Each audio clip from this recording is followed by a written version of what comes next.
3 British tourists have said they were forced to leave their hotel and were left wandering the streets for hours after testing positive for COVID-19 in Lanzarote.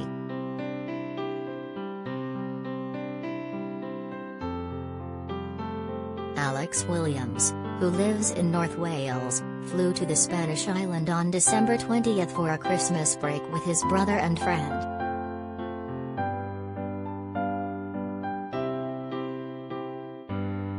But when the trio took COVID tests to fly home, 2 tested positive, including Mr. Williams and his friend. The pair took another test, only to find the same result.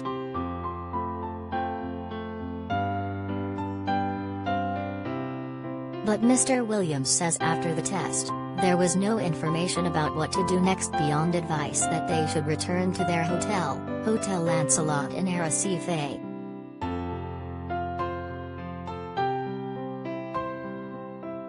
We were given a helpline to call. They basically told us to go back to hotel and that the hotel would be informed we had tested positive, 25-year-old Mr. Williams told the Manchester Evening News, MEN.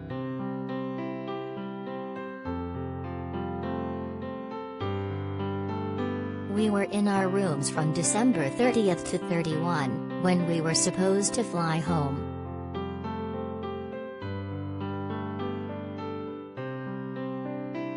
We asked the helpline what we should do as we were due to check out and had nowhere to go.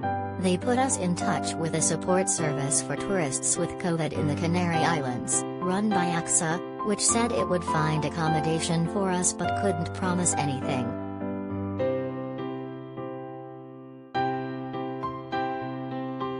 But by the time we were supposed to check out, we still had nowhere to go. My brother asked if we could stay in the hotel, but the staff said they have to leave. This hotel is too nice, and that they were fully booked.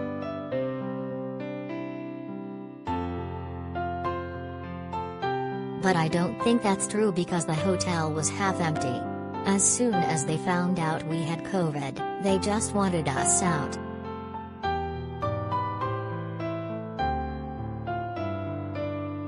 We felt like we were being kicked out onto the streets with positive result. It felt like I'd done something wrong, like I'd broken some kind of law. There was no information whatsoever, really.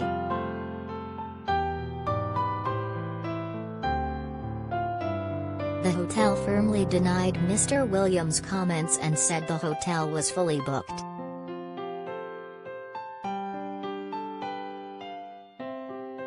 A spokesperson for Hotel Lanzarote said, "We are very sorry about the contagion but we have not lied. It is Christmas and the hotel is full."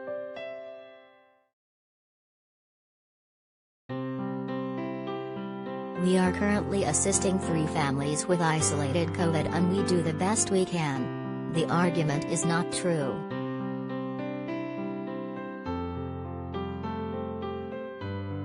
They added they were not responsible for booking or managing alternative arrangements.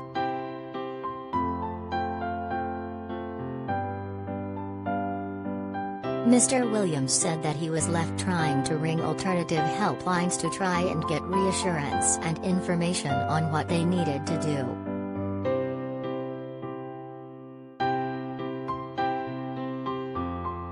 He explained, "It took us 3 hours to find any information and we had to use toilets and get something to eat in that time.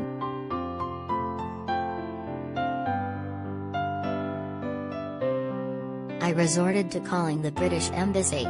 One number I found online rang out and said the mailbox was full. Someone on a different line told me I should go to the government website's terms and conditions for when you test positive in Spain, which I'd already read and hadn't helped.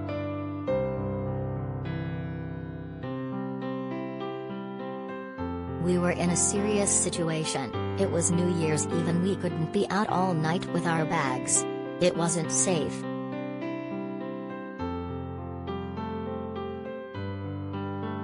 My girlfriend and parents were calling me worried. I couldn't tell them what was happening because I didn't know myself.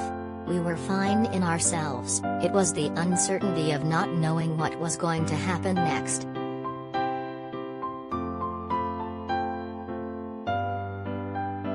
The Foreign, Commonwealth and Development Office, FCDO, said travel advice for Spain is available online, which sets out the measures in place if someone tests positive for COVID-19 whilst in Spain.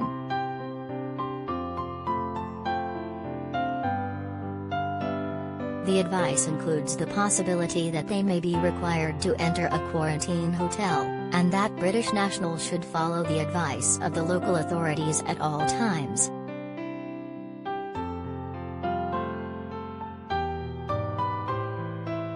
A FCDO spokesperson told the men, consular staff are available 24/7, 365 days a year to provide assistance to those who request our help.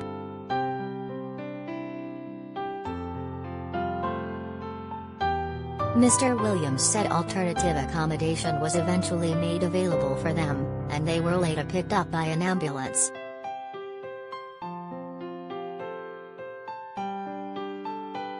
He said, "Eventually, we were told that we would be getting picked up back at the hotel by an ambulance.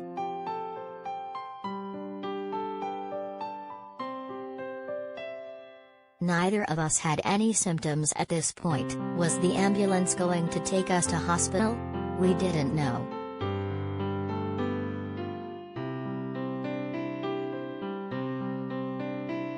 When we were collected by the ambulance, I got my camera out. I wanted to film it as I'm doing a film degree. But then the paramedics started shouting at me, and wouldn't tell us where we were going until I put the camera away.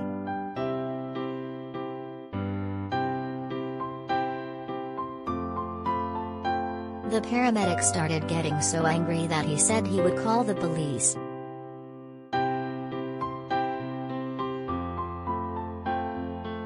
We were then taken to an apartment, which is really nice, where we have been isolating since. We're grateful that we're here, and we've been told by AXA that we don't have to pay for it and that they will also pay for the flight home, which is helpful.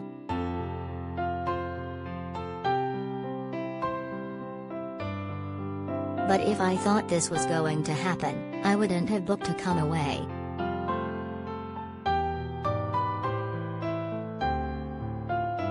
A spokesperson for AXA said, "We are unable to comment until we can fully investigate this matter."